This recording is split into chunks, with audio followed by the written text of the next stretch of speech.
What is going on, everybody? Welcome to the show. It's Wednesday, and we've got an episode of Why Are We Bullish for you. Slightly different schedule as of late. We did a Sunday show. We're doing a Wednesday show because I'm still in LA and the family's coming down. We're going to spend some family time. So I had to make sure that I'm pumping out the episodes, but you're going to have to self-sustain for a little bit while I take my kids to Disneyland. But you had like a triple dose of bullishness. We still did Friday's show live from Pacific Bitcoin, though it was on Twitter Spaces. We had a Sunday one and we get a Wednesday one. So if you're not bullish, what are you doing? You're thinking about it all wrong. Anyways, we've got a killer panel today. I'm super stoked to have all these gentlemen on. A couple return guests and a first-time guest who I'm very excited to have on. Long time coming, actually, to be honest. And we're going to talk about it all. I hope you guys are all doing well. I hope you've battened down the hatches. You've got all your shit in cold storage. You're weathering the storm. You're doing a victory lap of I told you so's, all of that good stuff, because this is the time. This is the time where, one group of people is learning, some of what has been preached prior. And then, right now the fiat groupies get to do a little bit of a victory dance, but that's going to be very temporary. A couple of years. Right now, the fiat bros get to say, I told you so, because they think that Bitcoin's dead again, but we'll see. Anyways, guys, this is live. Anything can happen. So I defer to my friend Bill here. We'll do it live. Okay. We'll do it live. Fuck it. Do it live. I'll write it and we'll do it live. Thing sucks. If you have not already, like, subscribe, share, all those things, super important. They help get this show in front of more eyeballs. So if you're bullish, do it now. I am Ben with the BTC Sessions. This is your daily session.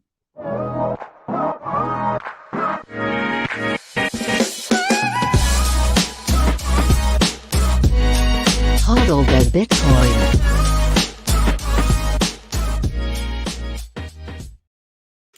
Before we dive into the show and get our guests in the room, let's take a look at where we are in the market right now. We're sitting at $16,687 per coin, US dollars per coin. A single US dollar will pick you up 5,992 sats. 91.47% of all Bitcoin have been mined. In terms of fees, 21 sats per byte for next block. Still, even if you're going to wait for a little bit, 14 sats per byte. Now, I just wanted to touch on this a little bit because fees have seen a spike. I just want to show you the mempool. 115 blocks backed up. So it appears as if Binance just started batching and consolidating UTXOs, just like all at 14 sats per byte.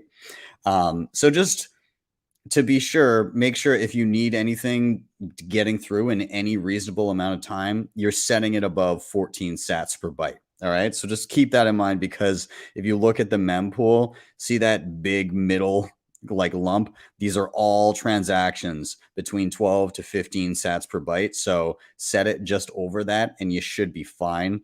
But if you're setting it at like 10 sats per byte, you're going to be waiting until all of this clears. So, yeah, just keep privy to that and maybe use RBF in case you need to bump anything moving forward. Shout out to sponsor the show, CoinKite.com. I mean, do I even need to say anything here? Get your shit in self-custody, guys. I love my Mark IV. It is a wonder. It is beautiful. It's a fantastic way that I secure my Bitcoin. Just did a workshop on it here in LA. It went awesome. But nonetheless, check out CoinKite.com. They've got the Open Dime. They've got the Block Clock. They've got the Tap Signer, the Sats card, and all kinds of awesome Bitcoin stuff. CoinKite.com, you can use code BTC Sessions for 5% off the store. But actually, you know what?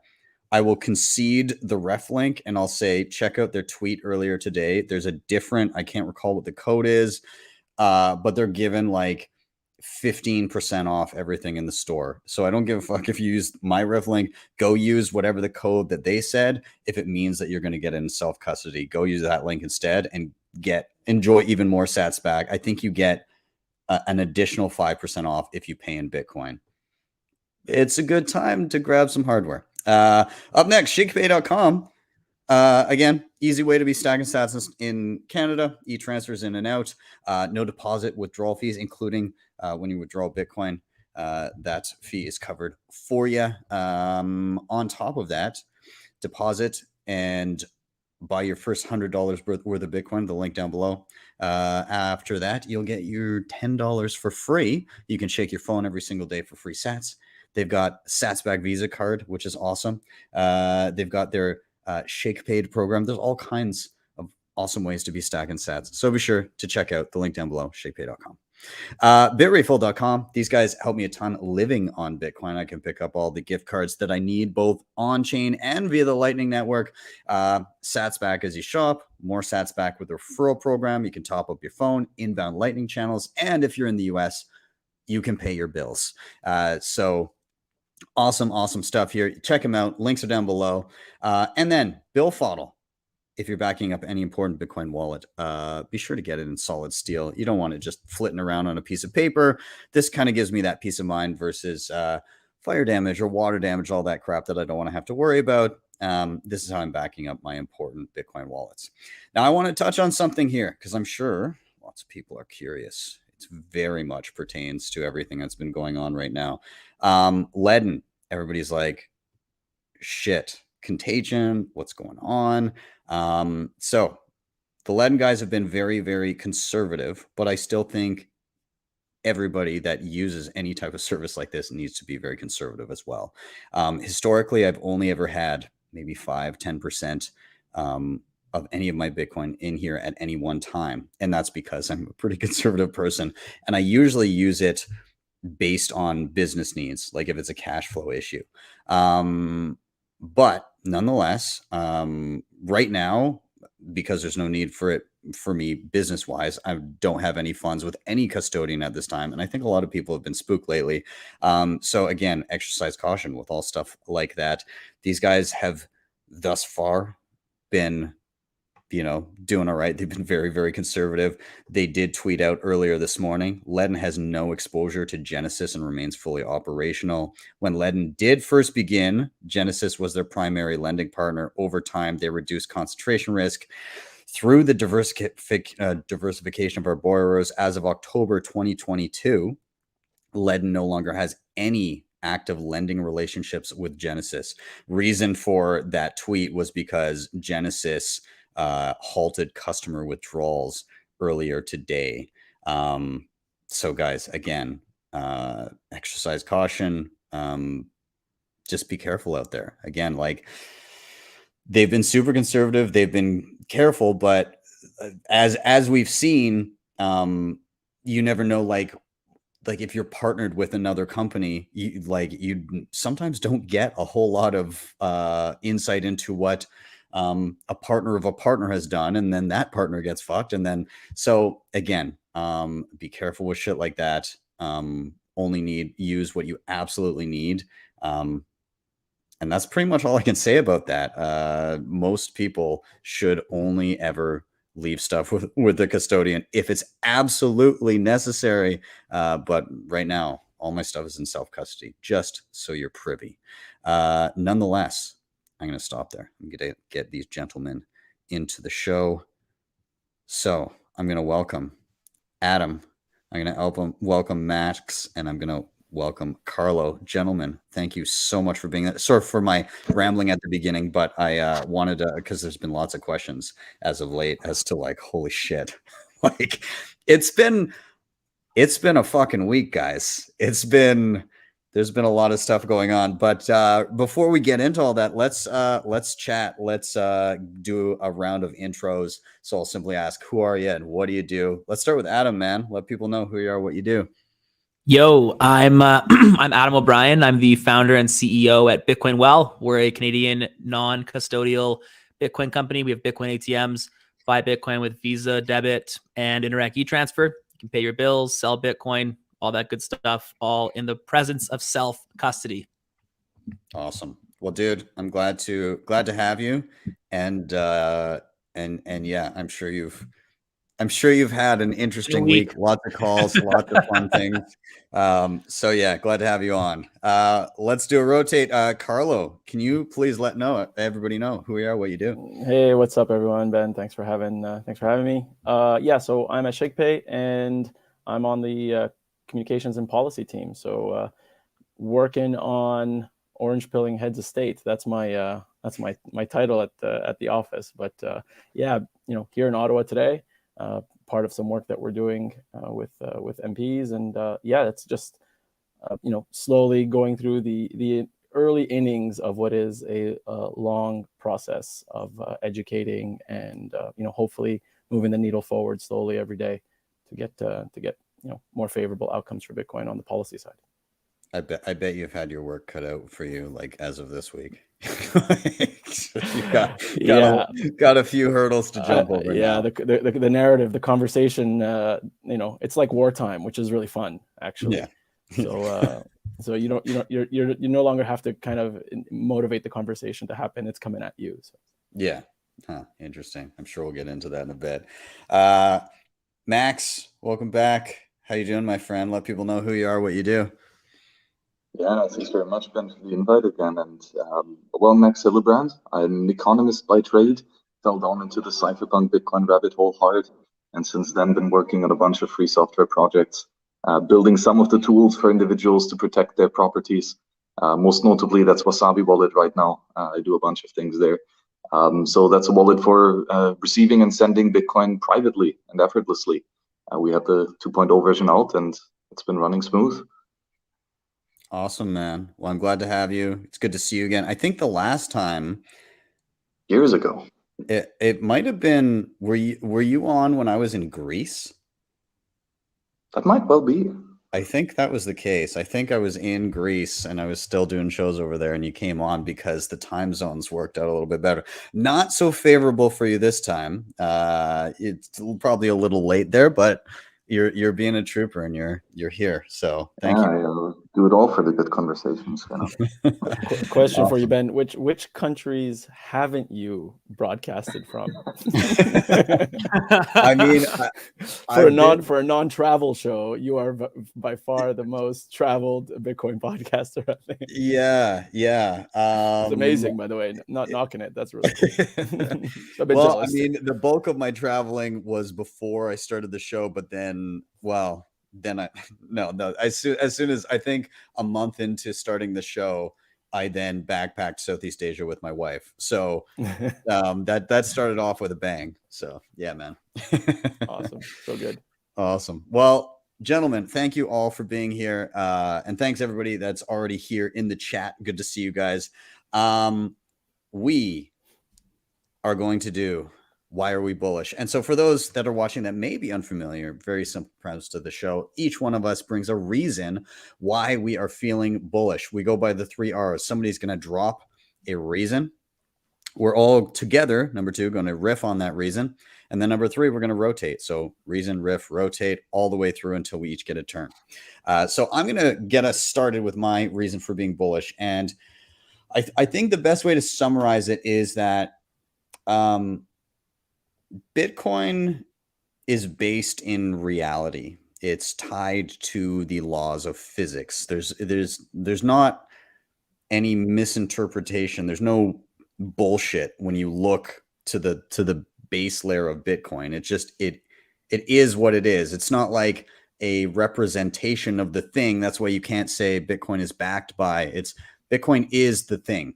It just gives a simple explanation of where people have placed value, where people have placed the fruits of their labor, and it gives us a picture of that. However, having a tool or a mechanism which is kind of incorruptible, that just kind of shows the state of where value is placed, and you can't corrupt it by debasement, it's inherently incompatible with a lot of our legacy ways of doing financial transactions, and in particular institutions that would hold money for people and then go about doing fiat things with them. And I think we're seeing that right now. We're seeing what happens when you shove an instrument of truth into a world of opaque bullshit.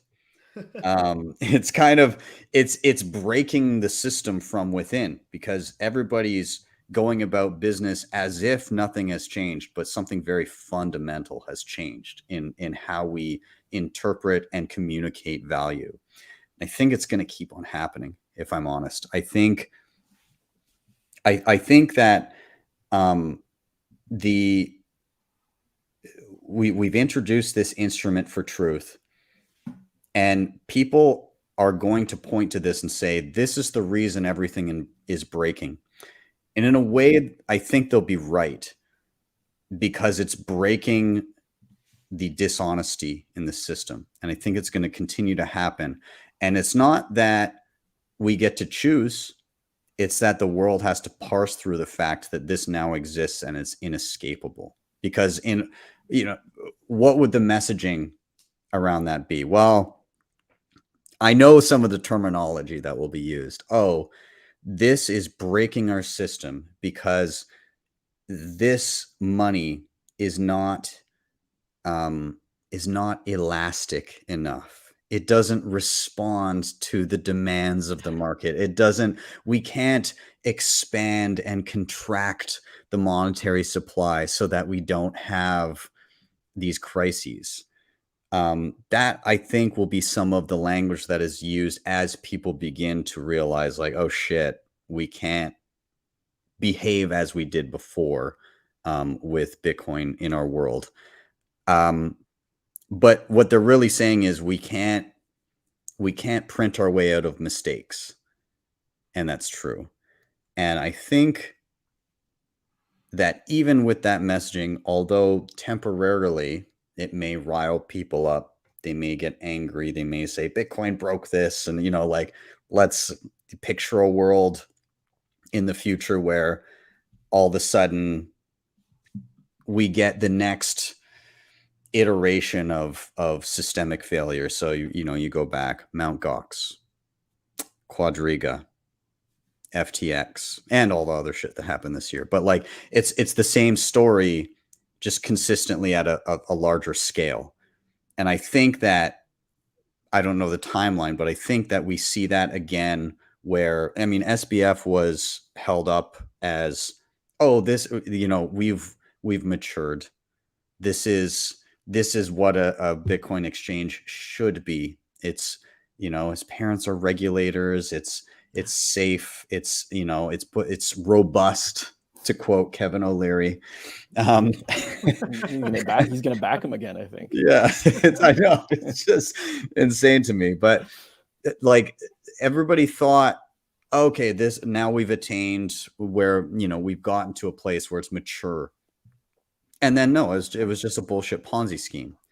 And my anticipation is we get to a point where, like, banks start offering this en masse and everybody piles into those type of products.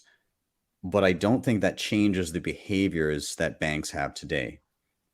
And I think the end game here is that at some point you see some sort of SBF, FTX style implosion where banks have done their fiat banking thing, rehypothecated the shit out of their Bitcoin, and something breaks and there's some sort of implosion. And then what's the scapegoat? Well, Bitcoin's breaking everything. But in that end game, the reality is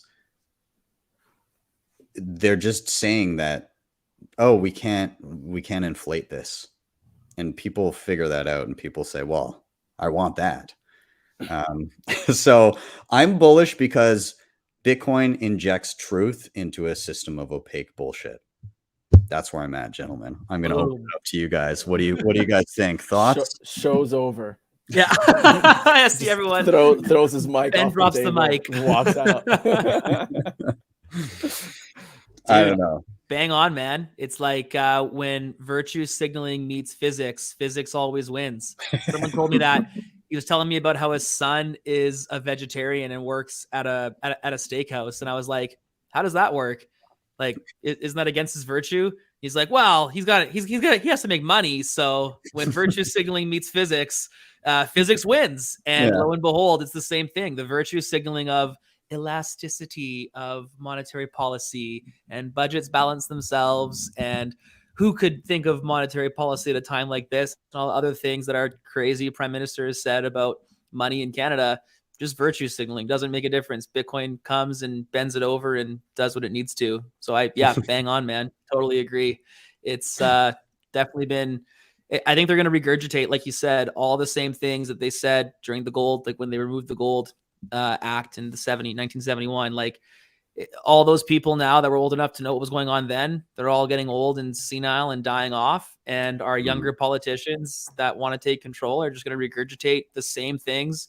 And the new generation now has an option, right? Back in 71, you didn't have an option. There was no Bitcoin.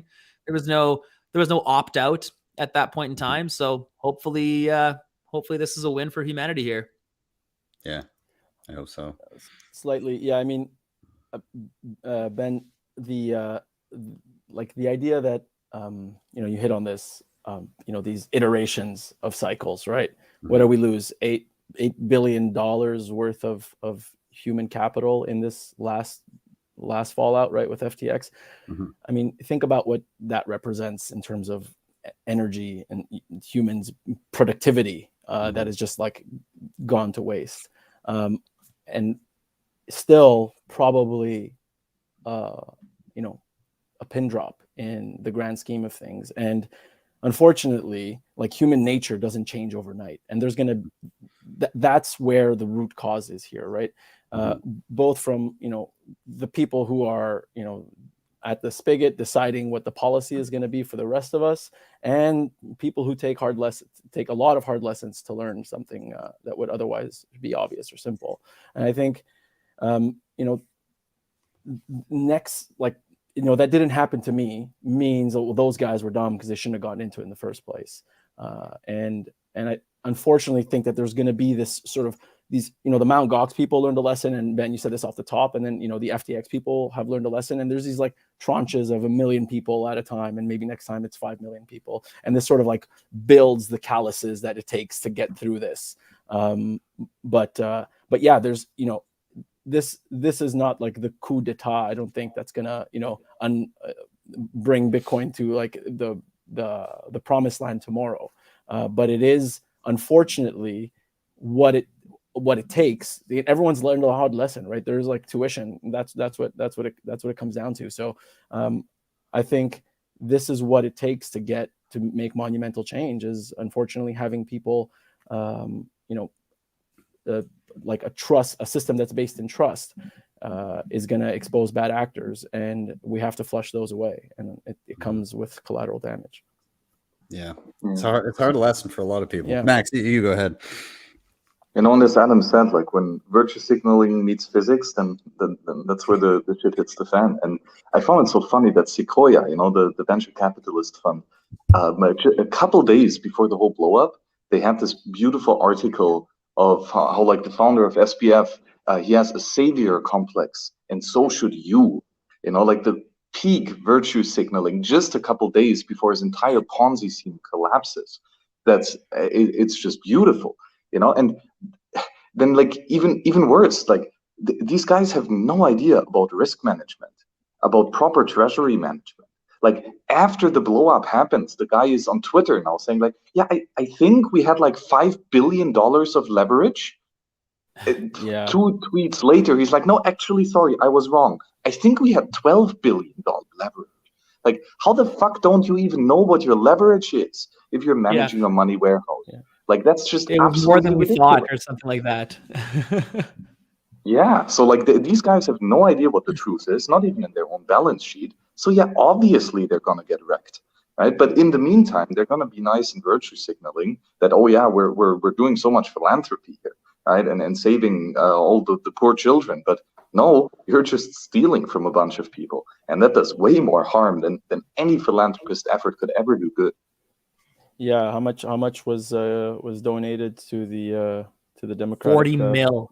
40 mil, and with a 40 promise million to like bucks. 900. Wait, or 40 something. million how- or 40 billion? No, 40 million million. with a promise to like a shade under $1 billion in the next. But it couple was of years yeah, or it was something 40 like that. million like within a couple of weeks ago. Yeah. And no one has like no Democratic politician is like demanding for the arrest of SB. Like it's horrific the manipulation. And this is a reflection of the money that we have. This is literally like Bitcoin is just exposing what's already happening in the world, right? The only reason we're seeing this, like the banks have been doing this forever.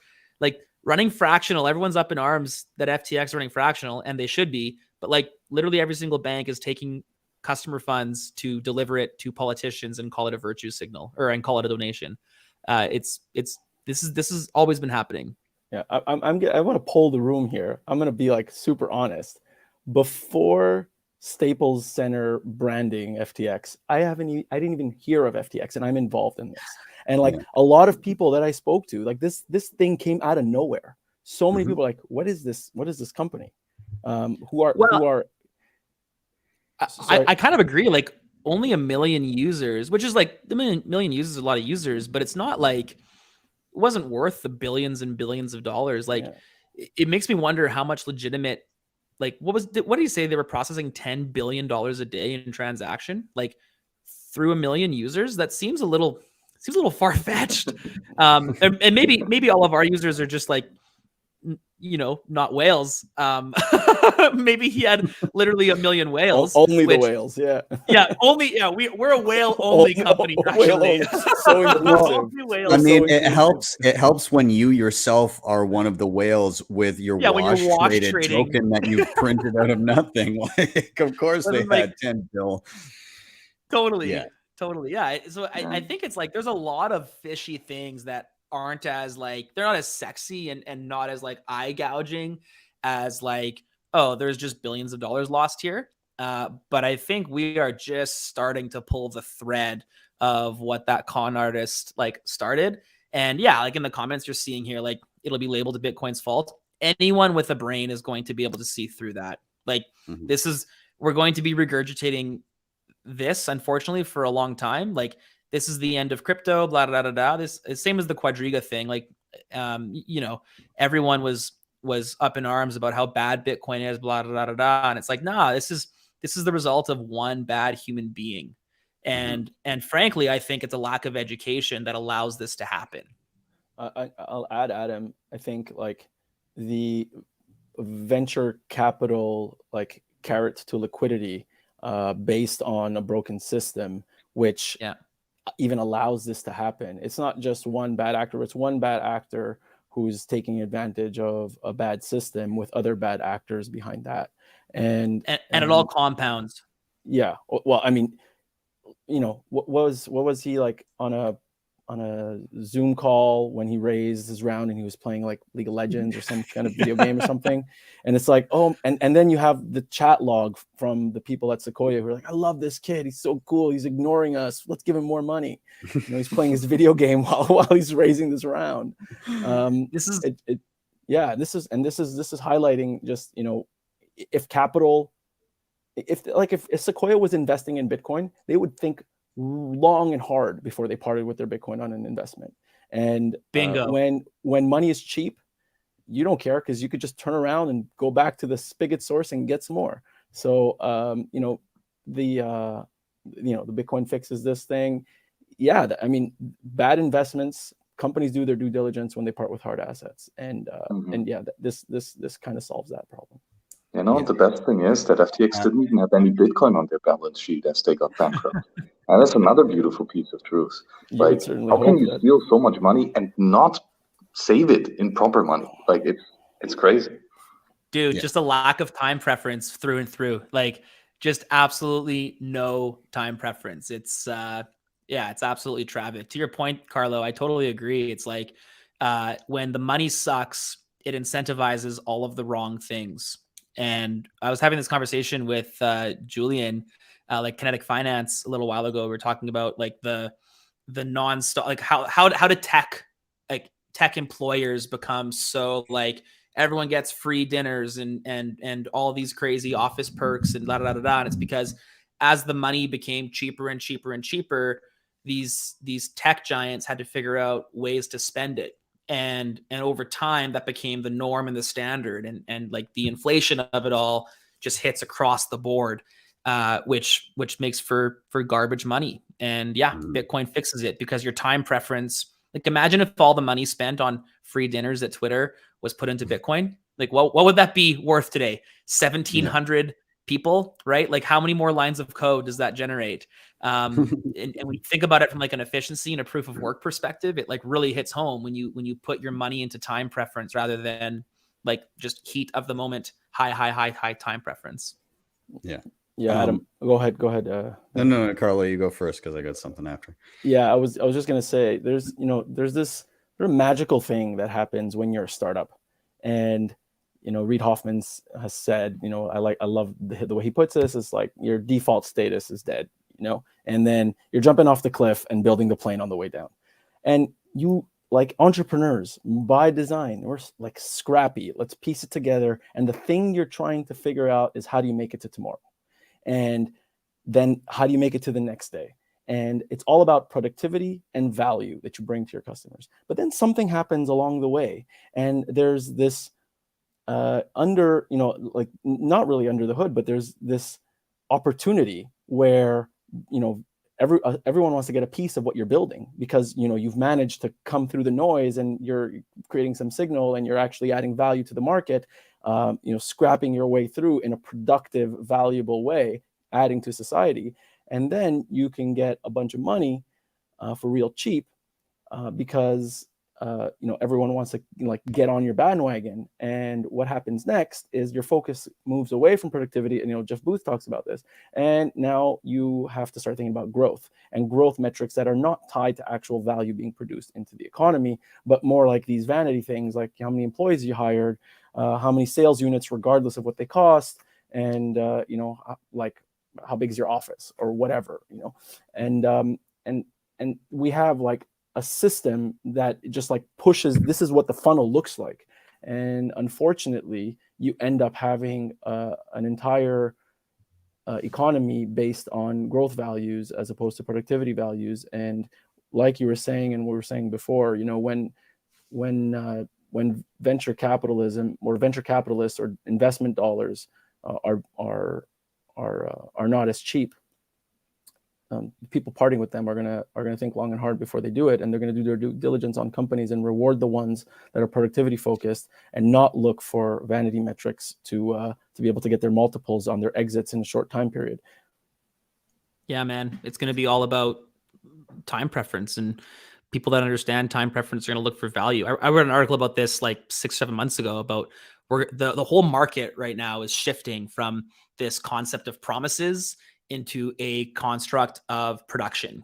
And we've been for 10, 15 years, we've been in a period of, hey, I promise we'll grow. I promise our product will be better. I promise we'll do this, these growth metrics, promise. People are getting paid on those promises.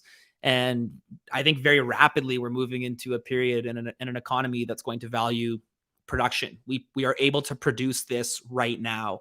And that's all that will matter, I think. I love that. It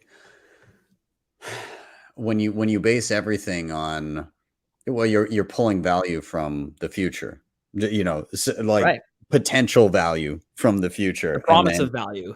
Yeah, and then when that doesn't come to fruition, you realize that it was all a mirage, and it goes away, and that's where we see all of this shit disappear. I want to hop to our next reason. Before we do, I thought I found this video earlier today. I thought it was friggin' hilarious. That basically sums up the FTX debacle. And there's a guy on Twitter. What was this? It's like DH Toomey or something like that. Anyways, he had a fantastic video that he made on it. So we'll take a quick look at it right now. Hi, would you like to put money in my crypto exchange? Oh, I don't know. Aren't those risky? No, mine is different. How? Well, do you see that crypto, bro? Hi, my name is Captain Laser. I snort ice crystals. Now take a look at me. I don't sleep or bathe. I don't know. Good enough for us. Here you go. Whoa, you're getting funding. Yep. And if you put money in, you can get some of our currency too. Oh, deal. Wow, I'm rich. Wait, but those are just tissues. No. These are face tissue token. Face tissue, FTT. Okay, but no one else is going to buy into that. Senator, FTX is not like other crypto platforms. We actually want regulation. What? You know, I like this. I was going to say the same thing. Wait. Altruism. What? That sounds good to me. What's going on? Football. Well, I want in. I like the sound of this. I own the Miami Heat. What is money? Am I wrong? Am I an idiot? Thank you everyone for your support. With this money, I and only I can save crypto. Only you. What created? Whatever, we'll grow bigger and better than. Hey, did he just light his face tissue on fire? I want my money. Yeah, say it. No. I don't want the. What am I gonna get? Where is the money? Okay, let me get it 1 second.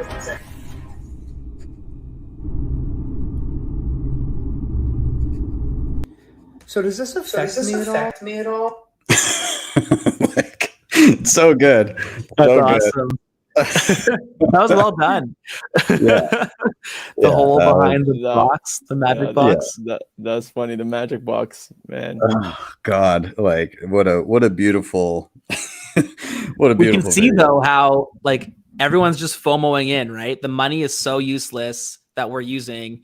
We aren't thinking about next year. We're not even thinking like forget next decade. We're barely even thinking about next quarter. It's just like, oh, this guy's hot right now. Let's jump in as soon as possible. It's like it is literally incentivizing Ponzi. It's incentivizing people to jump in while it's hot in order to exit, while it's a little bit hotter. And someone's always left holding the rug. It's it's absolutely brutal. Yeah. Well, self-custody. Let's Adam, I'm gonna keep it with you, and I'm gonna let you head down your rabbit hole of your reason for being bullish, and maybe we can continue because I think it's the same, obviously kind of same vein, but I'll let you take it here. Why are you bullish this week, man? Yeah, tough not to have it in the same vein. So for those of you that don't know the history of our organization, we started with Bitcoin ATMs and then have kind of created the second business unit of like an online non-custodial platform.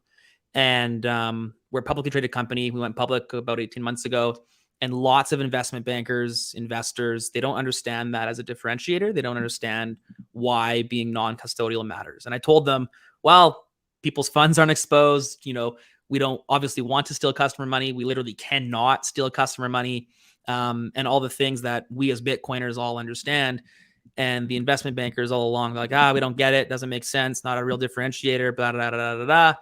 And then this week, it's like inbox is blowing up. Like, holy shit, this is a giant advertisement for Bitcoin. Well, like you were right.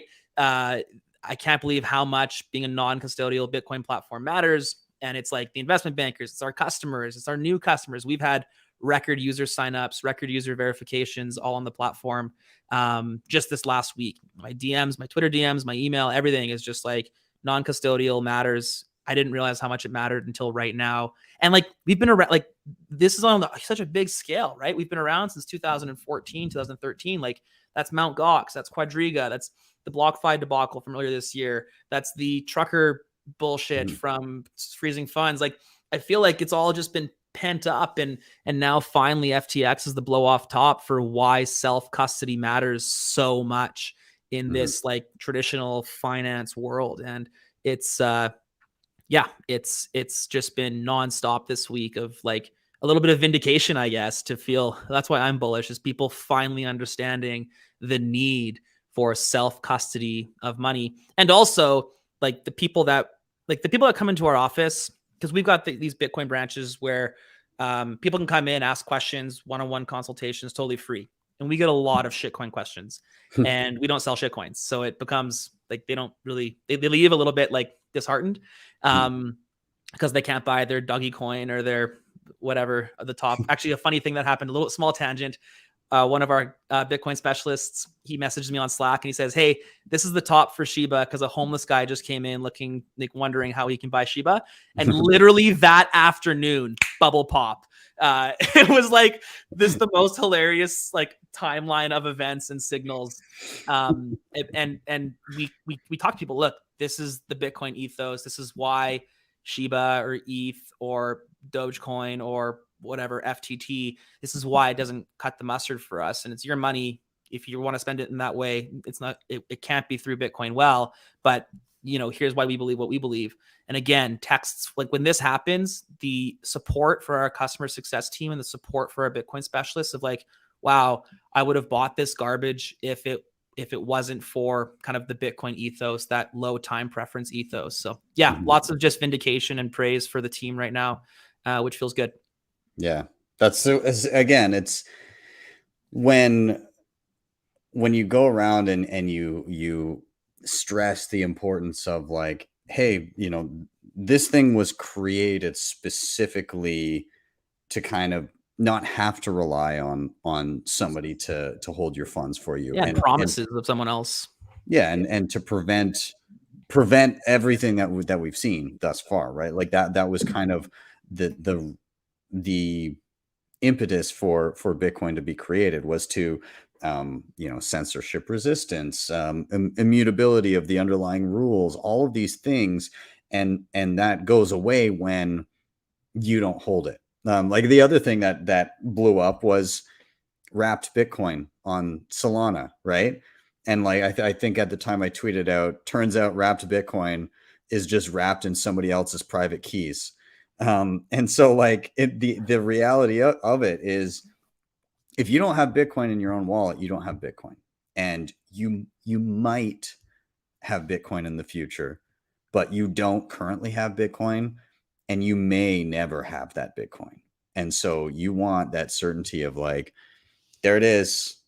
It's not going anywhere. I have it. I have the keys to unlock it and do with it as I see fit. And I think it's an important message to get out there. And I really push back against the messaging that I'm seeing right now, that is seeing a lot of stuff on Twitter, particularly of the people that were like, custody is too hard. Like there was some messaging around that like earlier. And I think some of those people are seem to be doubling down a little bit. I'm going to push right back against that. I don't think that custody, like having self-custody, like in its most basic form, is any harder than legacy banking. You download an app and you write down 12 words. Dude, I was thinking about this today. So we did like a Bitcoin for beginners thing today, and I was speaking and someone asked me about that. And I was like,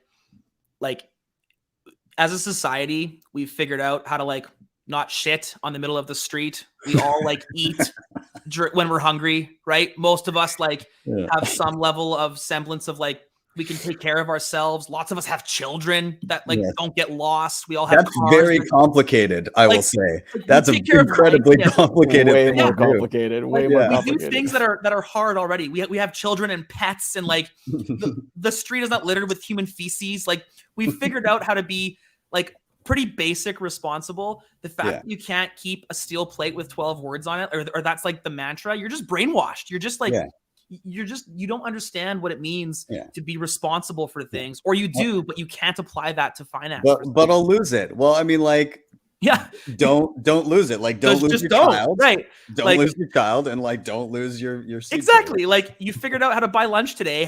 How did you do that? It's not because you just like virtue signaled a Subway sandwich into your mouth. It's because you like had a debit card that you somehow didn't lose, and you went and paid for it. You didn't forget your PIN.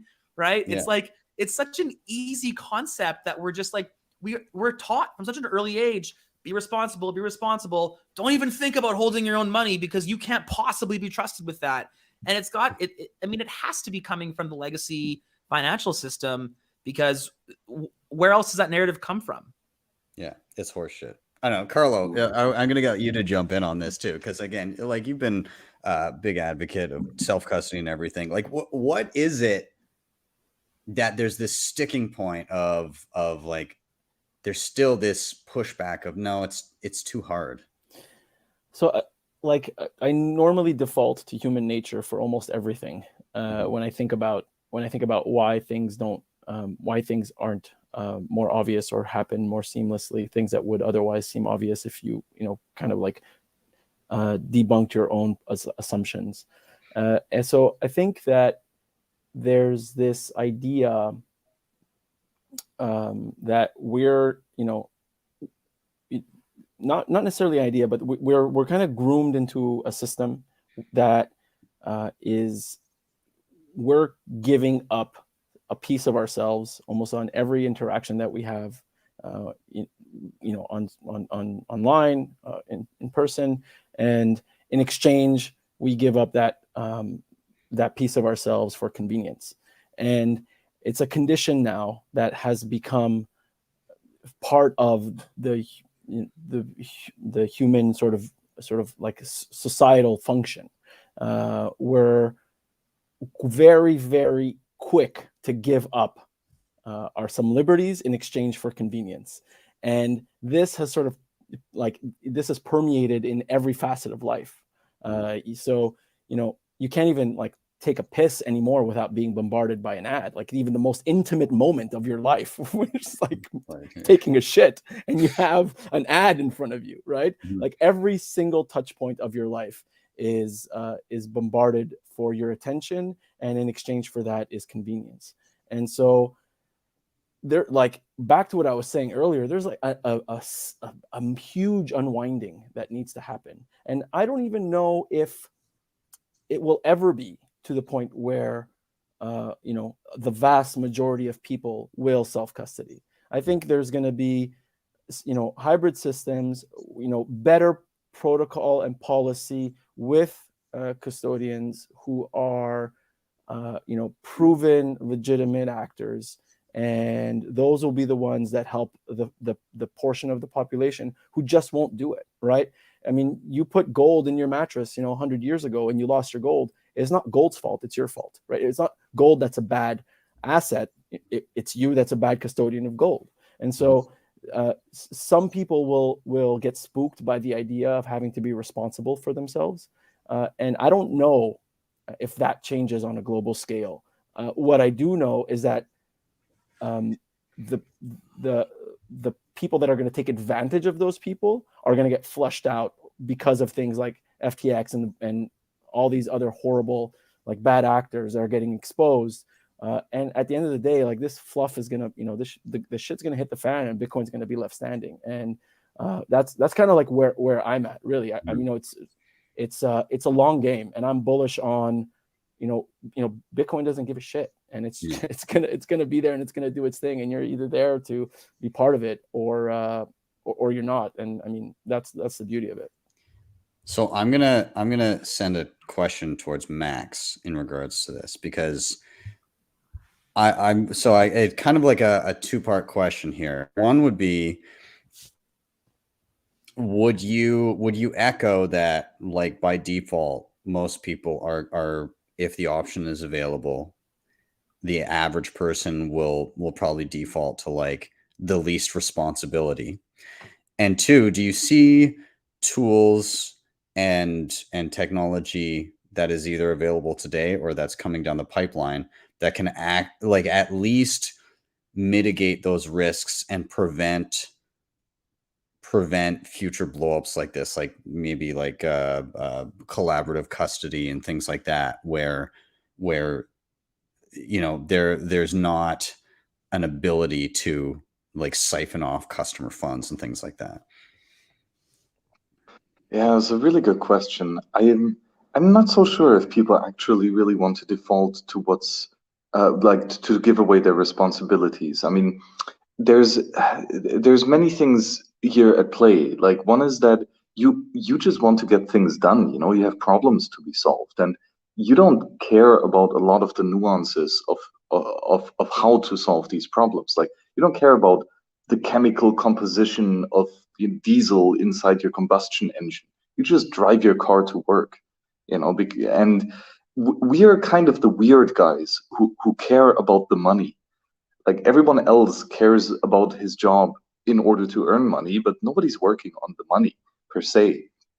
And so I think most people just have other things to worry about, as none of their business to geek out about the nuances of the different trade-offs, the different risk models, the different technological pros and cons. They just want to receive and send payments, and then I think it's up for, well, the tool makers, the software developers to build protocols and systems and softwares and that get shit done without being in the way of the user, to just solve the problems, the actual real life problems that the users have, without, well, overwhelming them with unnecessary burdens. Just like saying the 12 words, that wasn't there at the beginning of Bitcoin.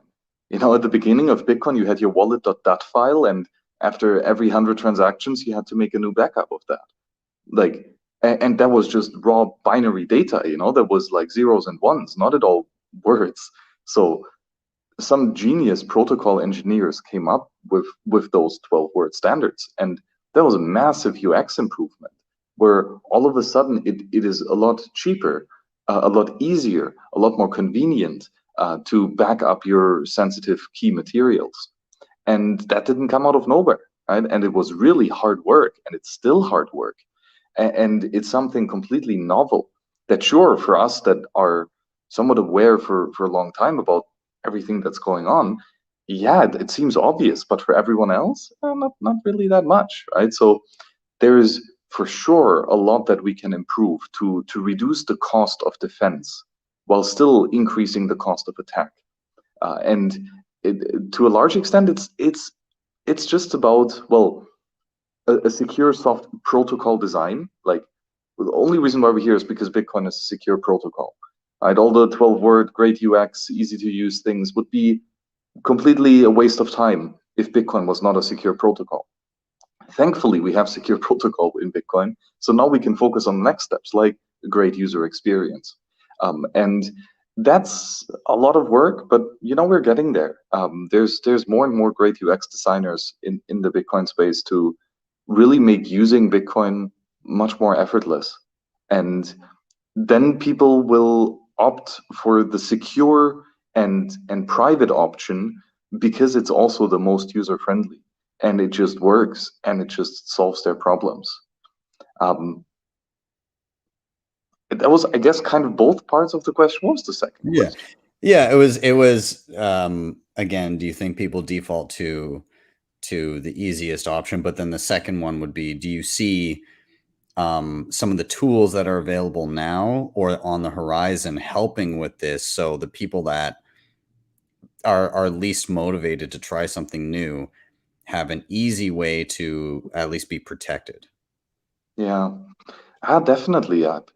Same with the whole collaborative multi-signature custody. Like, that's crazy. That's absolutely insane. That has never existed in the history of humanity, like, ever. Non-simulated shared ownership of a scarce asset is fucking mind-blowing.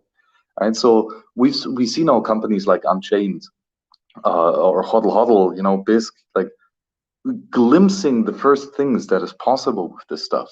And obviously it's not yet pretty, and obviously it still has a bunch of flaws and hiccups, and the user experience isn't that great, and you can make a lot of mistakes with that still, right? Just forget your script, and even though you remember your private keys, the money is unspendable.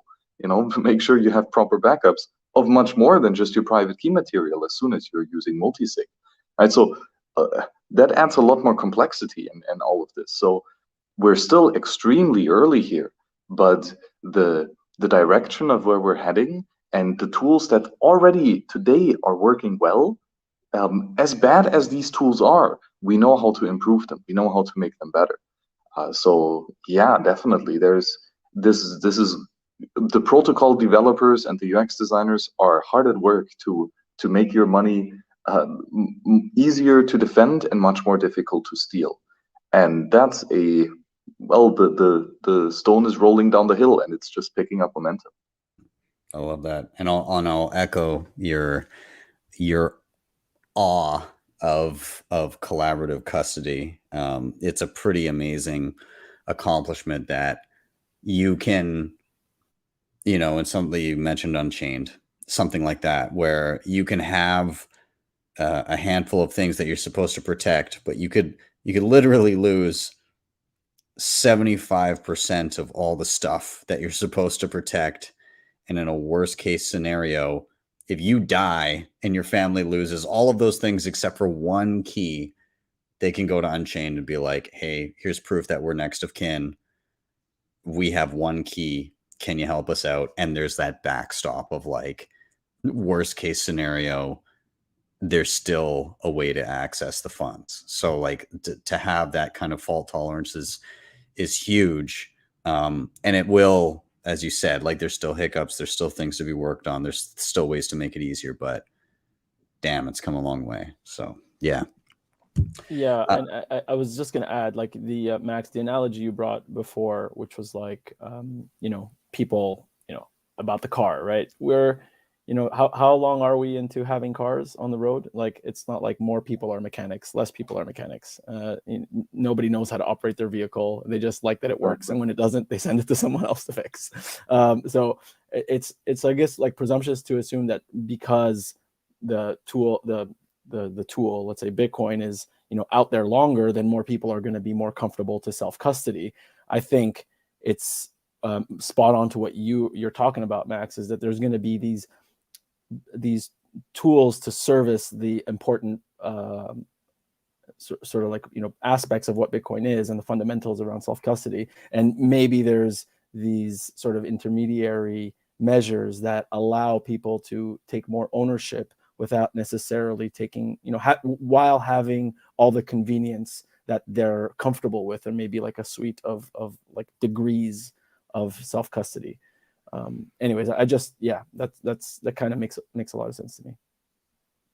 I hope that as a society, though, we understand the difference between self-custody and like if security and convenience are on a scale, the closer you get to one, the further you get from the other. And even with services like Unchained, like they could just say no, right?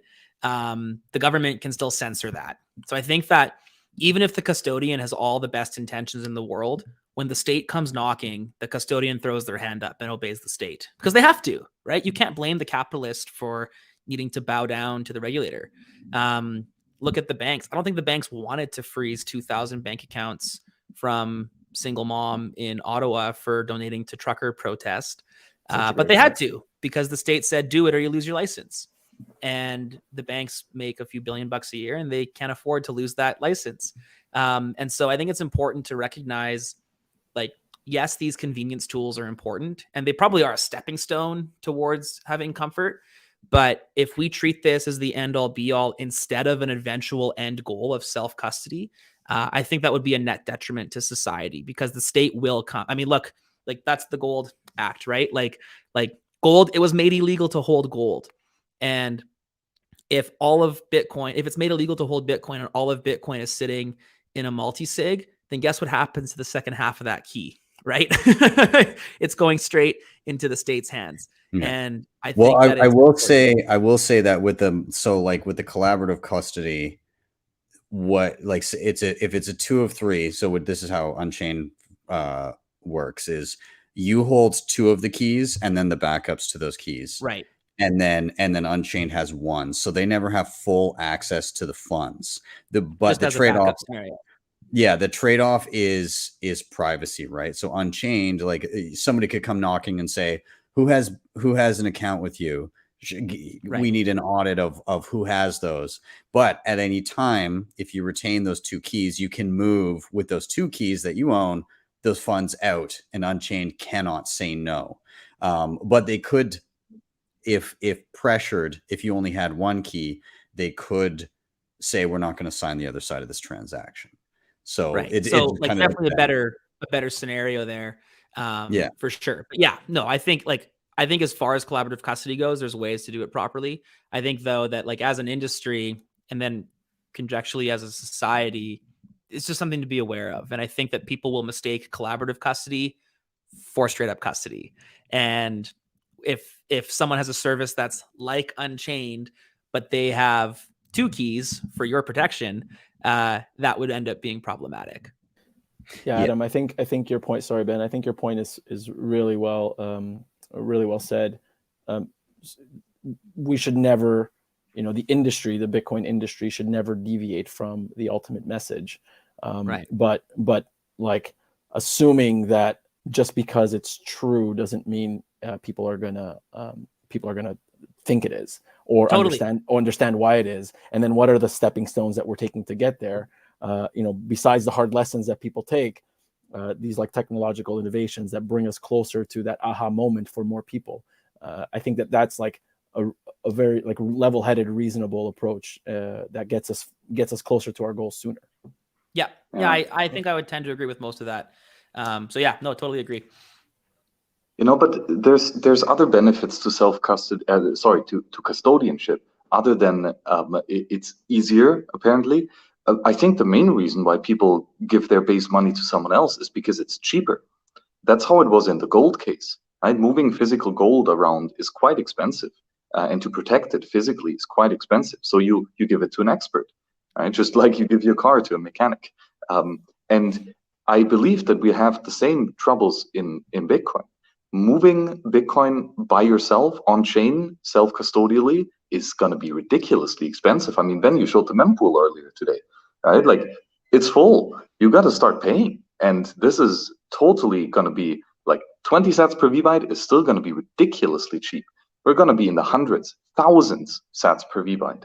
And all of a sudden, you're going to think twice if you're actually going to protect your keys, your coins with your own keys on the chain itself, because that's a luxury. And not everyone can afford that. So people will have to go into custodianship just because it's cheaper. And I don't think it's going to go anywhere. Yeah, or the innovators, like hopefully the innovators figure out a way to make that a viable business, right? And do that without giving up the privacy or the security of custody. I don't know what that looks like, obviously. But that would be, I think that's my hope for the world as we see it anyways. Sorry. Yeah, right. Like Lightning, for example, a way to have full control over your own money while drastically reducing the amount of block space that you need for that, right? Making it a lot cheaper. Yeah, I was just thinking about Lightning too. Yeah, it's still not the silver bullet though. No. Lightning is still crazy expensive, way too expensive for all of us to use it. Yep. And user prohibitive too. Lightning is like, we've got some Lightning nodes set up in the office. We play ping pong and foosball games for sats, and I'd say like probably around half the invoices fail at this point. Like even running through our own nodes, like it's definitely not a silver bullet to your point. No. But the foosball and ping pong games are damn entertaining. We might start live streaming them just because they're so much fun. That's awesome.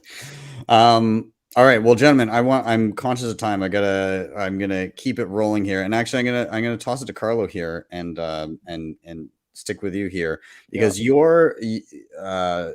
I believe your reason is kind of attacking almost like the opposite end of the spectrum, right? Like going from personal responsibility to trying to also get a favorable outcome on what we have to deal with in the interim as well. So I'll just ask the question why you're bullish. Yeah, I mean, I think wartime gets a lot of attention, and we're in a moment now where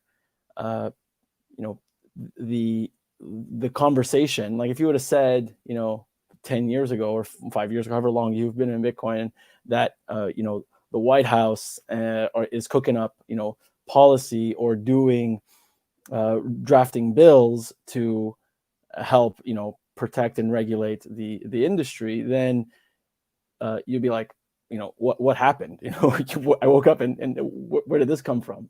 And I think there's never been a better appetite than now on the policymaking and regulatory standpoint to begin to need to learn.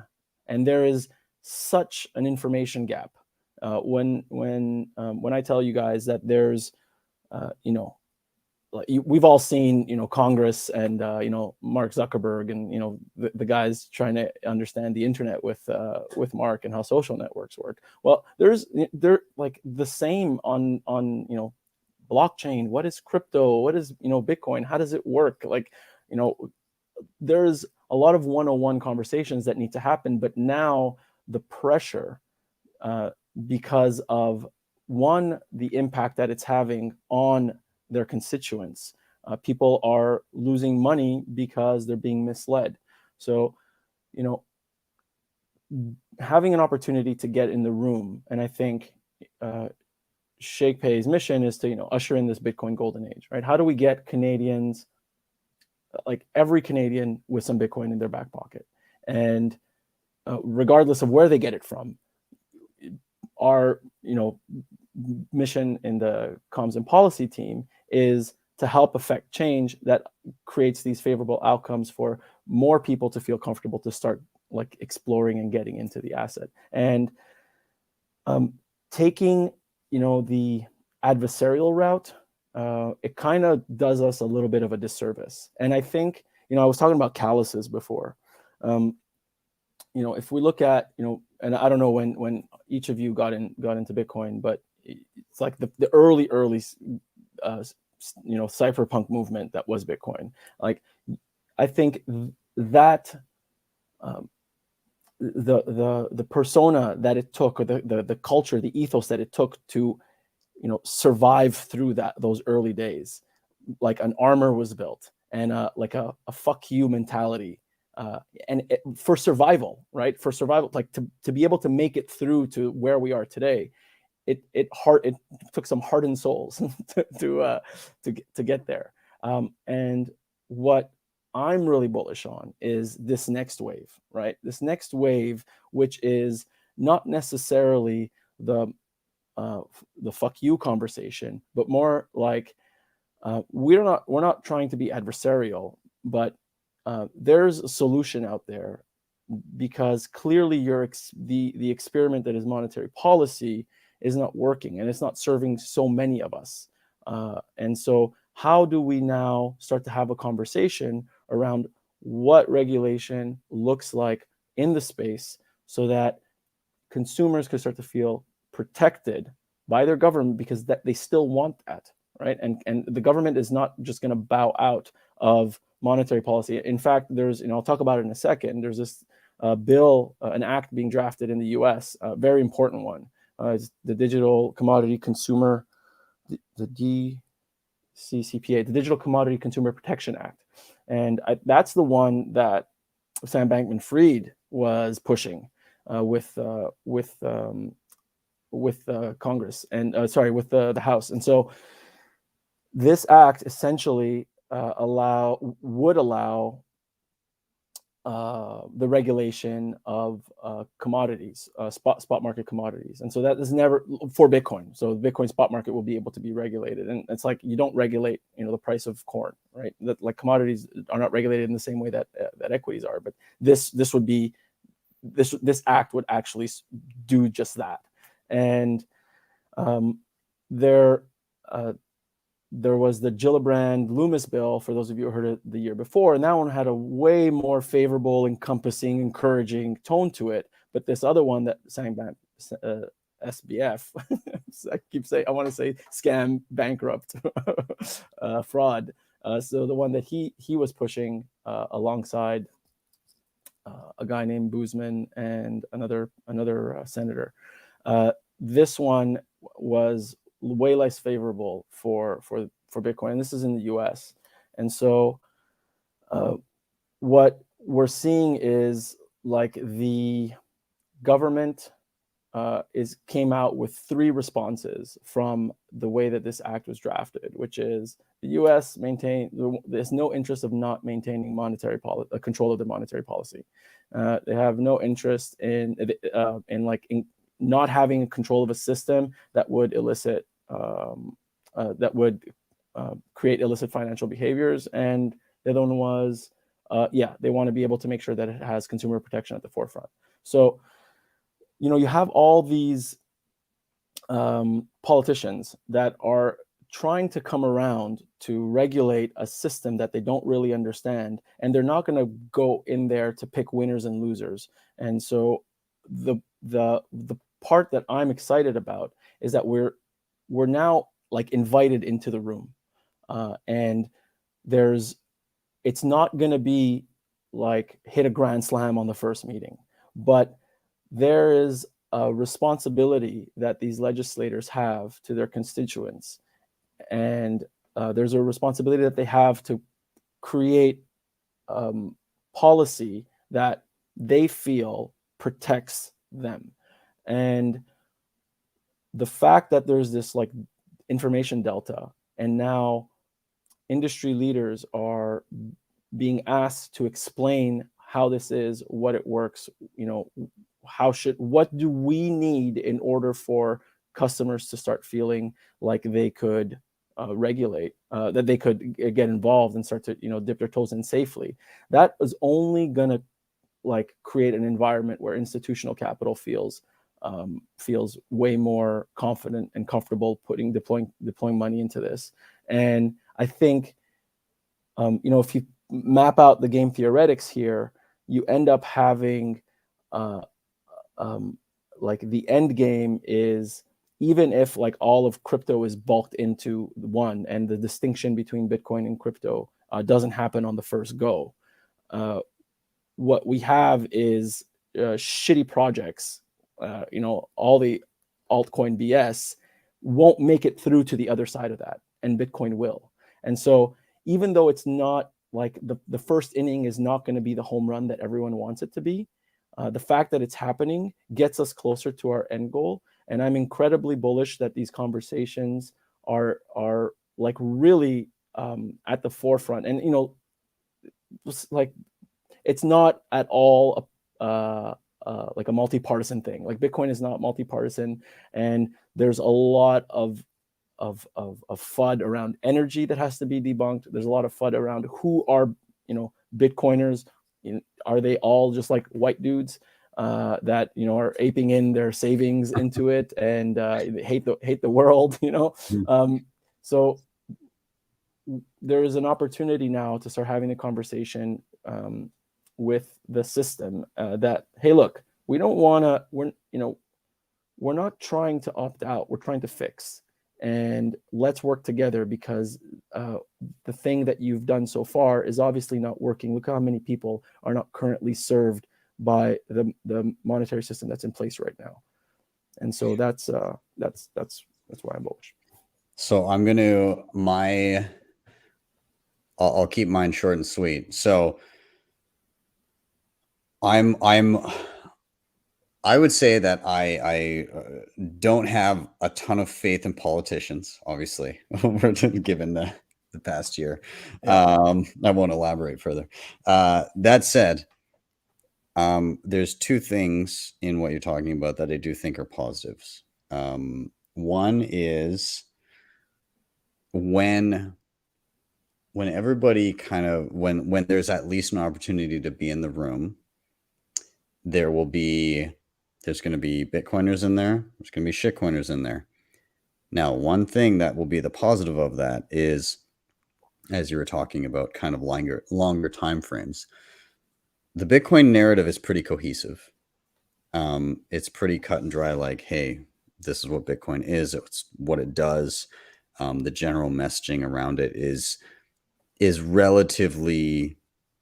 Like while there's a lot of different metaphors and ways of thinking of Bitcoin, it's pretty cohesive, like what it is, what it does, and what it's going to continue to do moving forward, at least at a base layer.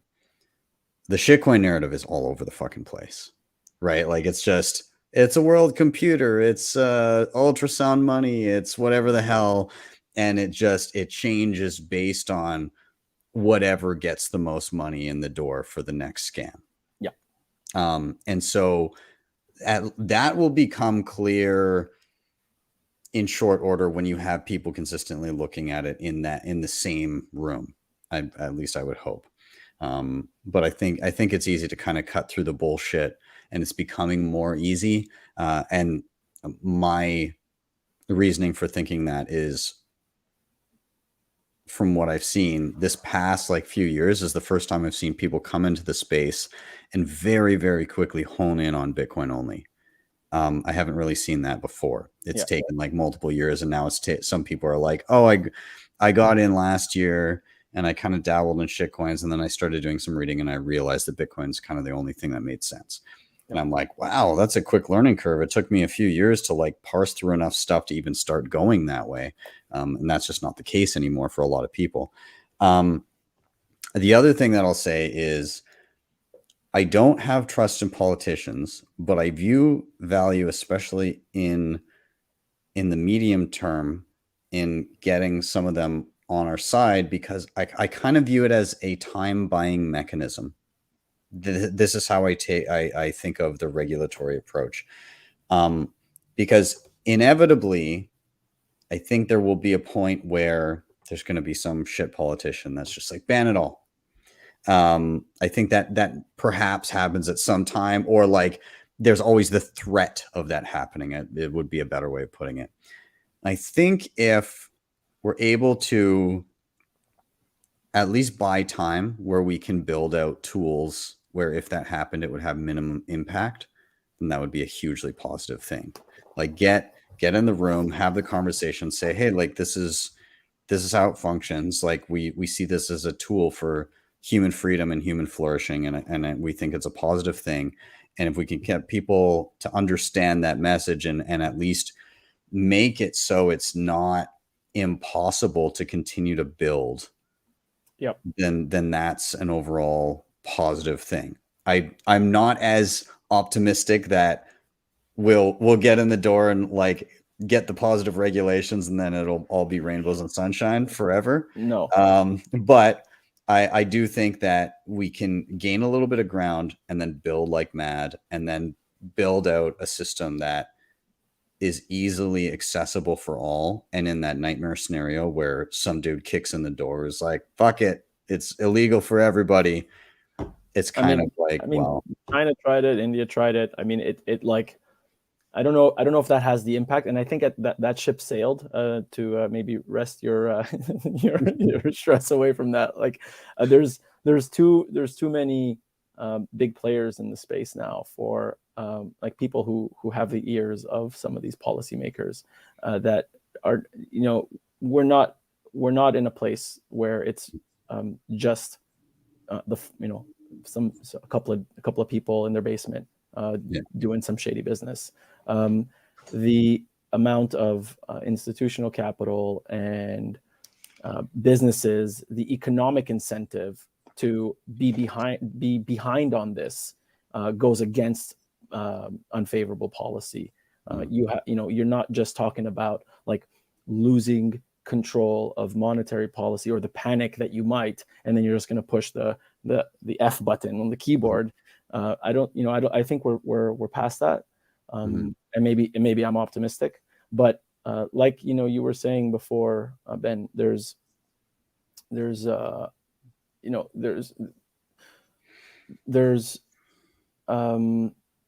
was the point I was going to make? Damn it, I forgot. Oh shit. Oh god. What we'll do is we'll get thoughts from Adam and Max, and then maybe that'll jog any. But maybe I'll go Adam first. Just any thoughts, or like if you wanted to bounce ideas back and forth, or just let me know where you're at. Yeah, tend to agree. I think, Carlo, you hit it on the top of the show, kind of in line with that.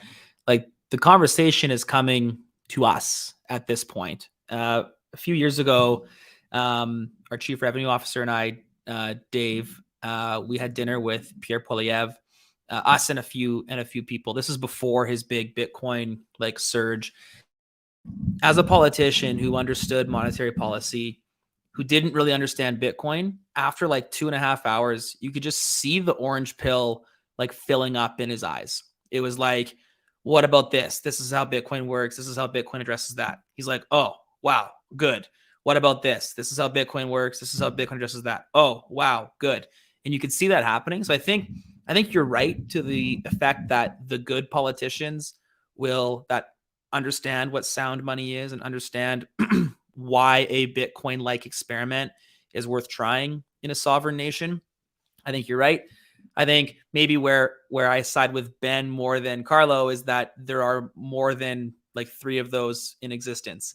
And so hopefully I am the pessimist here and you are the realist in the sense that the politicians want sound money.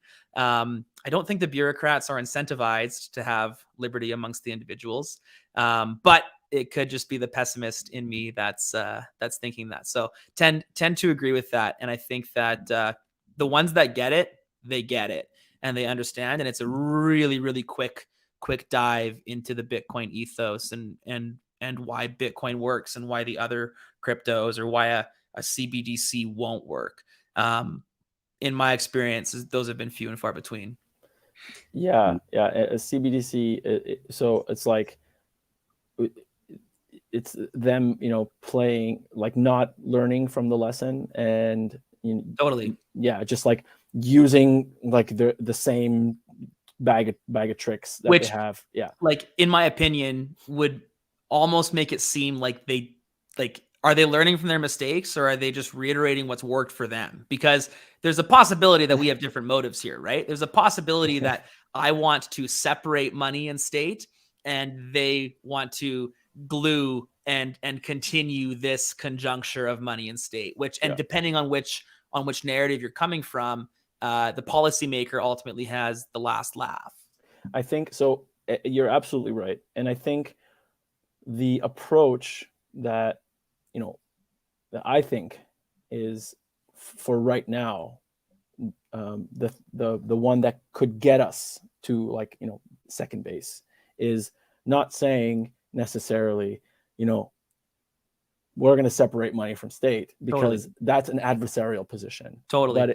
But it's like, this is an accountability mechanism for money that you manage. And if you really care about your constituents, then you care about making sure that not one or a handful of bad actors can manipulate and destroy the lives of, however millions of people you're supposed to be serving. Yeah. Yeah, I'd agree with that. I want to get Max's thoughts here, and something's telling me that he's going to be the most antagonistic of all. But I'll defer to him for that. Max, what are your thoughts on this topic? No, I mean, if it's about narrative crafting, then yeah, I think Carlo has some really good points, and there's different ways to make the sales pitch for different people. But I think that consumer protection is usually just a euphemism for monopolies. It just means that some entrepreneurs are not allowed to provide a service for people who actually want to buy it. Just because some politician says, no, but we have to protect these people. They don't know exactly, like they don't know what's good for them. Yeah, let's prevent them making an a priori mistake. Yeah. And I don't think that's a good thing. I think entrepreneurs have the benefit of the doubt, especially if they interact voluntarily with their customer base. Mm-hmm. Of course, there is property rights violations. And then we do need to have protections of people who got stolen from. Obviously, like we've seen with FTX now, like this was a scam, this was fraud, this was people getting stolen from. And yes, there has to be consequences for that.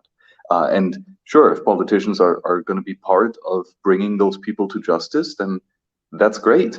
But the justice has to come after the crime, not before. And I do believe that entrepreneurs and the free market process has a way of finding out how people would like their problems to be solved, and where we can experiment with a lot of different ways of how to get things done. And preemptive regulation, especially in terms of consumer protection, I don't think is a useful thing. I would say it's a net harm. Yeah. Awesome. I know, Carlo, I know that your connection dropped a little bit in there, but it was a very free market response to to your thoughts. But yeah, like I tend to echo some of that. I tend to lean on the side of free market solutions in a way. One of the things that you tapped on, Max, was I like the idea of consequence after the crime as opposed to prior. Like, instead of like, everybody's penalized pre-crime.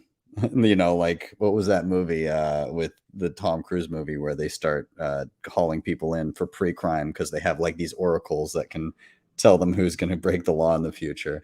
Minority Report. Minority Report, that's it. Yeah. But yeah, I like the idea of the market can come to solutions that, and I mean, part of it, again, the collaborative custody is like a kind of like a go-between where, oh shit, people are holding money and then losing all of it.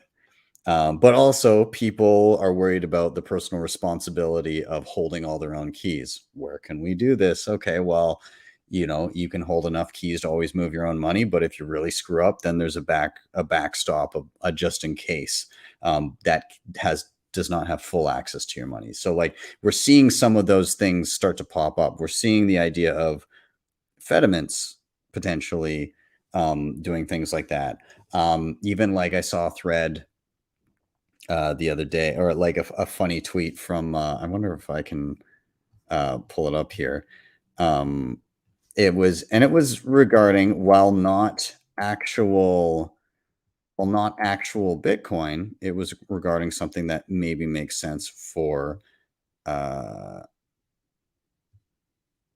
it was something that maybe made some sense for exchanges that actually did have Bitcoin. It was it was from Not Grubbles, and he works at, there we go. I found it. Okay, I'm gonna bring it up because it's an interesting tweet. I thought it was funny anyways. Hold on. Okay, so Not Grubbles, hear me out. What if custodians all put a key into a giant multisig with a contingency timeout that is resilient to a number of custodians imploding?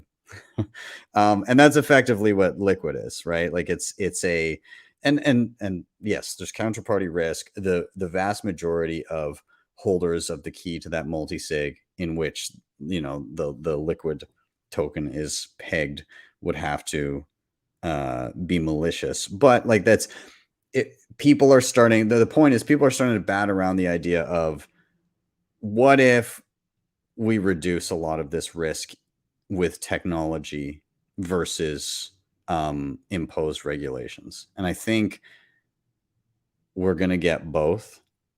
And I think at the end of the day, Bitcoin will continue to do its thing regardless of what happens. It's just the longer path to get there, right? Yeah, like, when you build that's it. something decentralized, it just takes longer because there are less hammers to wave around, and you need to find consensus and think about secondary and tertiary. Like, there is really no Cobra effect possible in Bitcoin because we have so many smart people going through it. We don't have single points of failure that bring in like a Cobra effect kind of mission or problem. Sorry, muted. Yeah, I totally agree. I agree. Okay, gentlemen, I'm conscious of time, particularly for Max, because it's so fucking late for him, and I'm so sorry, man. But where are you, Max? He's in Central Europe, so it's getting close to 2 a.m. But it's all right. It's all right. These conversations keep me going. Yeah, he's a trooper. So, I mean, Max, we just got your thoughts on this, but I'm curious on what route you're going down in regards to what you're excited about currently, what has you bullish in these times. So I'm going to let you take it away. Why are you bullish this week, man? Yeah, no, you were leading me in great with Grubel's tweet, because I think I'm massively bullish on technology. The cypherpunks have written the code, and they are not stopping. And now we have a plethora of incredible tools at our disposals that are unstoppable. Like, we've unleashed Pandora's box to a large extent, and tools like Liquid, like hardware wallets, like Fedimint, like Lightning Network, like CoinJoins, all of this stuff is here.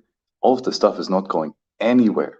And all of a sudden, we have uninflatable money that is perfectly anonymous and that can be spent at scale. And that's here now. That's a reality. And well, that makes a lot of the conversations mute. It doesn't really matter that much anymore about what the politicians decree and what they think is necessary for consumer protection, because consumers are just going to use their computers. Done. And they're going to run the free software. Done. And there is nothing, absolutely nothing that you can do about it, other than building a tool that's better, and then maybe people will use that. But so ultimately, like, we live in extremely turbulent times, and that includes in the tech.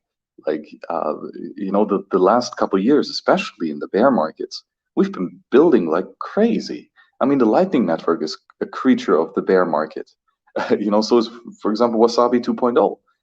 Like, that exists because Bitcoiners got wealthy enough to focus their time on really long-term projects, on building a cathedral that will outlast us all.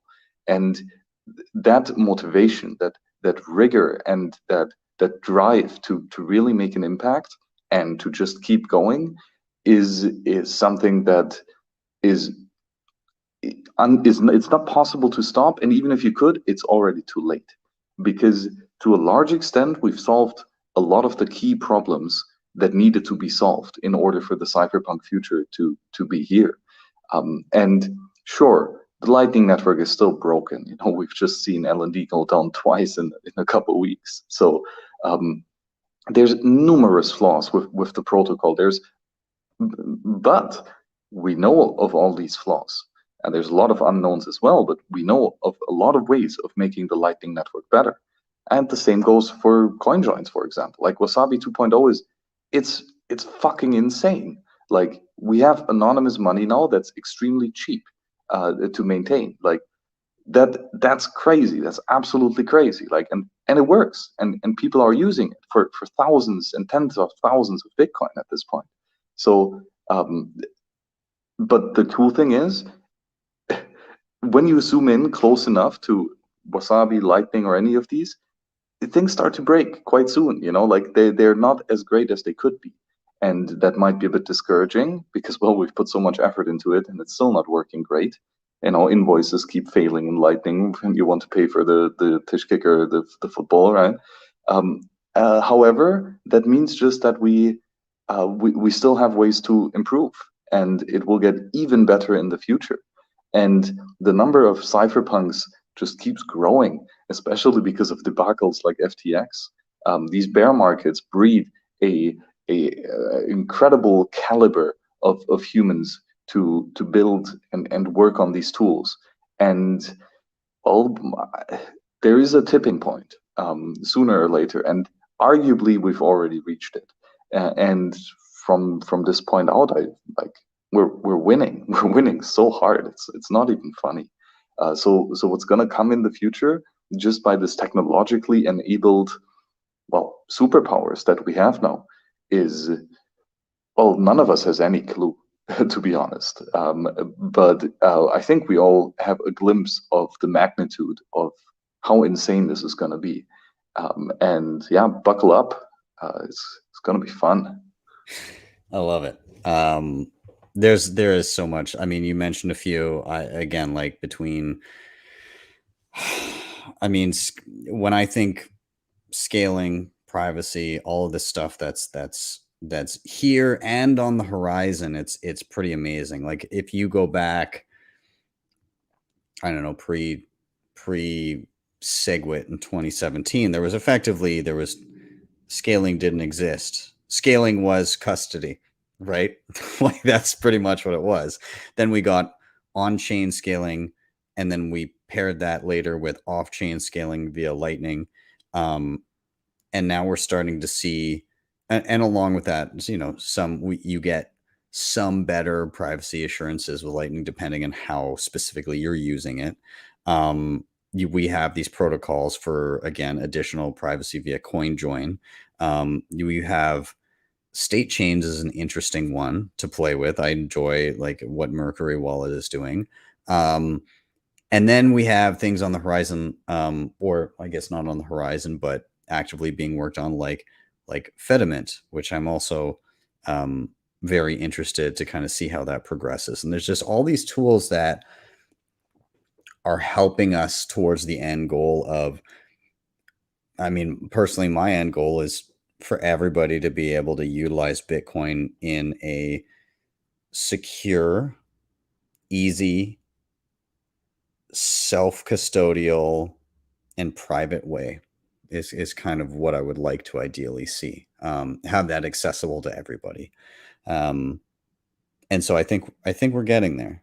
And it's easy to be like, why aren't we there right now? But it's coming. And I know there's that old quote, like, people overestimate what can happen in a year, but they vastly underestimate what can happen in a decade. And so I think we're going to see a lot of vast underestimations of what's going to be going on in 2032, right? So I don't know. Adam, Carlo, do you want to tag into what Max is talking about? Yeah, I think you know, the only thing I would say is that there's the thing that makes, you know, what we said what I said I think earlier, that, you know, Bitcoin doesn't really give a shit, and like it's coming whether there's, you know, favorable policy for it or not. I think that there's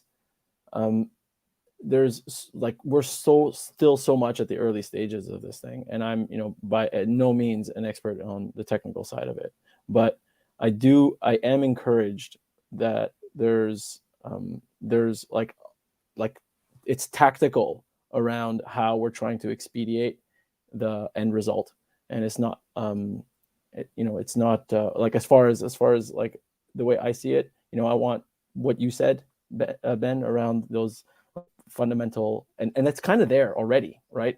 But more people have to want that.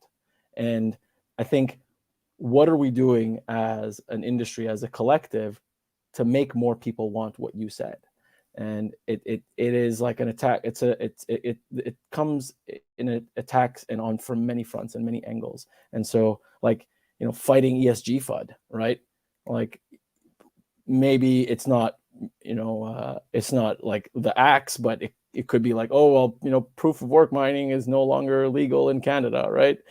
They're just decimating industry here, taking like billions of dollars off the table. Why would we want to do that? Even though Bitcoin will be fine and other people are going to be benefactors of it. Like, I'm Canadian and I don't want that outcome, so I'm going to work to make that not happen.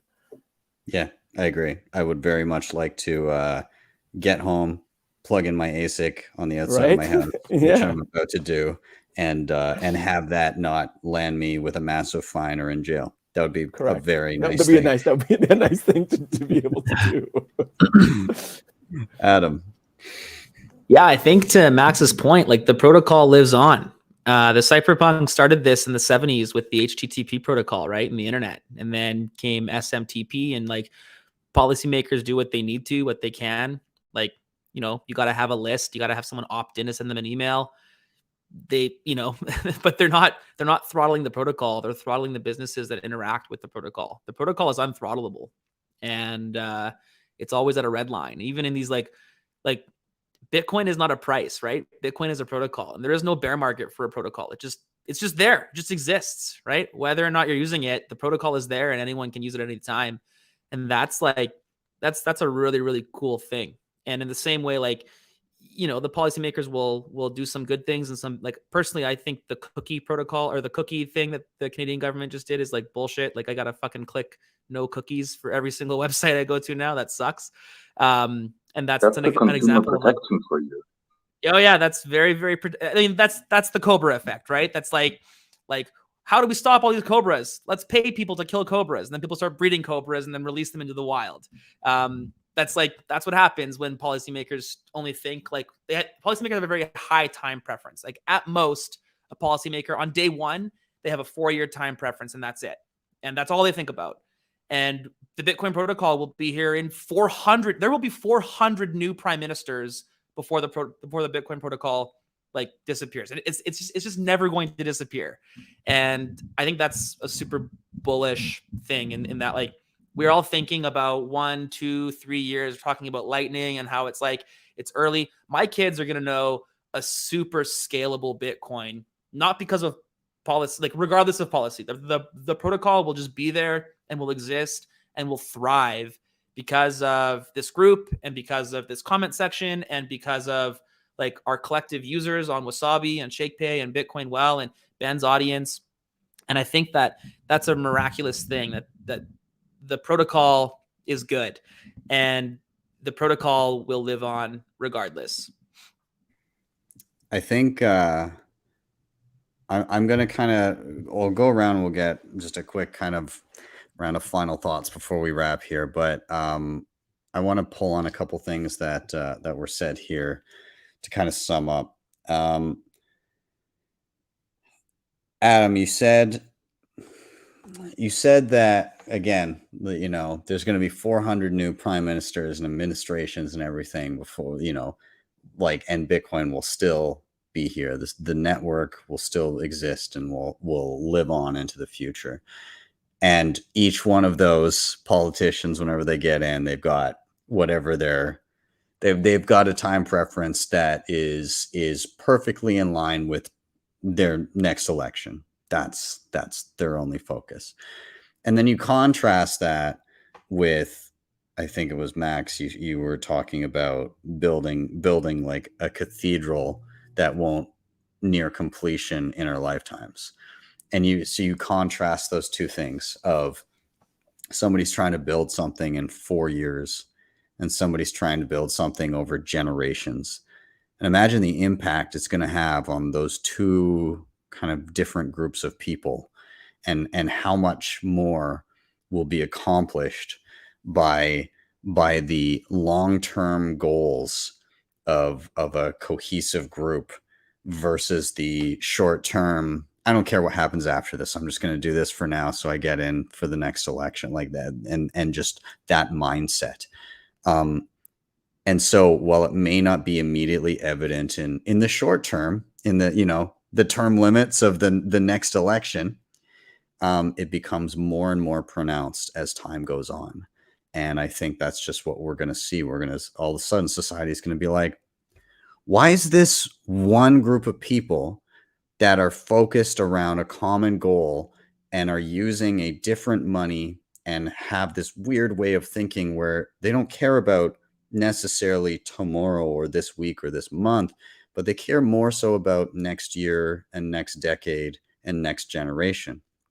And that contrast is going to be incredible and undeniable, and it's going to result in more people joining in with a totally different line of thinking than they've ever been brought up with. So yeah. Adam, I'm going to get final thoughts from you, and then we'll go Max, and then we'll go Carlo, and we'll round it out. Yeah, man. Bitcoin is rules without, or money with rules and not rulers. And I think that's a beautiful thing. We need rules. We got to have a box to play in, and those should be well-defined and kept by math. And that's what Bitcoin offers. I think that's super cool. I believe in the free market, and I believe in the entrepreneur's ability to innovate and to make, like, that vision that you described, Ben, that's like chef kiss. It's just so beautiful. How do people interact with the Bitcoin protocol and make it usable, make it safe, make it private, make it what money is supposed to be? Like, those are not hard things to understand. That's quite a realistic vision, and something that I'm super bullish that innovators in the space are excited to give customers. So I think that's a wicked thing. I also love that, like, I mean, we talked about it at the top of the show, but like, we didn't really talk price today. It's kind of fucking irrelevant when you think about it. We got some of the team in El Salvador right now, and like, the guys are texting me. They're like, yeah, no one's talking about price. It's just about building. And that is just like, what a signal. Like, what a signal that as Bitcoiners, like, it just doesn't matter. right? We're talking about protocol. We're talking about decades, generations from now. That's cool. So I'll shut up now. Thanks for having me, bro. This was a blast.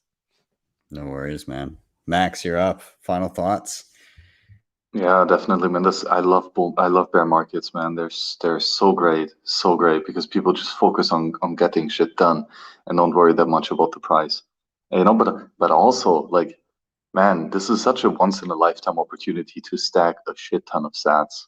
Like, so if you are still holding on to some fiat fund coupons, get rid of them as soon as fucking possible at an ATM, at an online exchange. It really doesn't matter, man. Bitcoin, Shakepay, or whatever. Just get sats, as many as fucking possible, and obviously protect them on your own keys. Like, don't be the next one that gets rug pulled. That's absolutely stupid. Your grandkids are gonna be so pissed off if you tell them that you got Mt. Gox or FTX. Like, they will be so mad. So don't do that. And yeah, man, protect your privacy as well. Like, because if you're not private, people will steal from you. If everyone knows how much money you have and where you spend it, they're gonna come after you. So use Wasabi. Make sure that the coins that you've stacked are nice and private, and then protect them on a cold card or whatnot. Like, that's the full stack. And the tools are here, and it's yours for the taking. So again, thanks, Ben, for the invite. This was a really great conversation. It was a pleasure meeting you, Adam, and Carlo as well. See you on the next one. Awesome. Thanks, Max. Carlo, final thoughts? Yeah, just same sentiments. This has been awesome. That saying, you guys kind of said it different. It was like, people who plant trees don't get to enjoy the shade. I think that's where I'm at. Where change, like, Bitcoin's changed my life. I mean, you'll all say that. This idea of thinking about future you, putting a premium on future you versus current you, is that in itself is a disruption.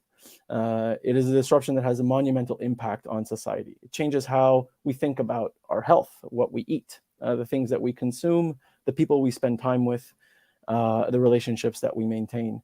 And I think that is like the potentially, like, the impact, the sly roundabout way, where there is this, sort of philosophical awakening, where Ben, you said it, we're at a point where there's more and more people who are putting this premium on future them. And that has a cascading effect to the upside, where society is a net benefactor of that. And, it doesn't happen overnight. I kind of, you come to terms with the reality that this is an unraveling of monumental change that needs to occur on many levels. And the thing that's most beautiful to me is how, Adam, you were saying, is that the protocol just is, and it just lives and breathes, as and gives everyone their own time to catch up. And so, however each one of us and everyone out there can use their voice and their passion to create that sense of awakening in someone that they care about, then that could be a North Star for you. At Shakepay, we're doing it in certain ways. Everyone here is doing it in their own ways. I'm just really stoked and bullish that I get to be a part of this. And I mean, I get to tell my kids that I did a little bit for humanity to help bring Bitcoin to the promised land. I love it. Yeah, it's it'll be interesting decades from now being able to say that you were here as it all was happening. What an opportunity, right? Like, yeah. What a stroke of luck that we get to be here right now. Yeah. Yeah. Well, gentlemen, again, I thank you all for coming on. This is an awesome conversation. Thank you, Max, for staying up past your bedtime and partaking. Carlo, Adam, always good to see you guys. And all of you are welcome back anytime. So thanks, guys. Thanks, Ben. Peace thanks, out, guys. Bye. Great to meet you both. Thanks. See you guys. Bye. Awesome. Everybody watching, thank you so much for being here. What a good combo. Love those guys. A lot of fun. All of them, their Twitter handles are linked down below. So make sure to go give them all a follow. And from there, you can find everything that they're doing, everything that they're working on. As always, please like, subscribe, share, all those things help a ton in getting this content in front of more eyeballs. You can also hit up the previously mentioned sponsors in the show notes. If you really liked what you saw, actually, I'll do one other thing here. I'll say, hey, if you're trying to figure out, like, you're navigating Bitcoin, you're not quite sure about something, whether it be self-custody or CoinJoin or multisig or anything in the gamut, I do one-on-ones with people that, you know, maybe first off, I've got free tutorials on everything, so go check out those first. But if you get to a point where you're like, hey, I just need extra hand holding, I do one-on-ones with people, you can get them through my website. So just head to btcsessions.ca and you'll find some links to be able to book me for some time. Outside of that, if you really liked what you saw, you can always drop me a Bitcoin tip at my Strike page. It's strike.me/btcsessions. Head there, type in any amount you want, hit the tip button. You will see a Lightning invoice, or if you tap to the right, a regular Bitcoin QR code. And with that, I am out. Have yourselves a wonderful day or evening. See you guys next time for your daily session.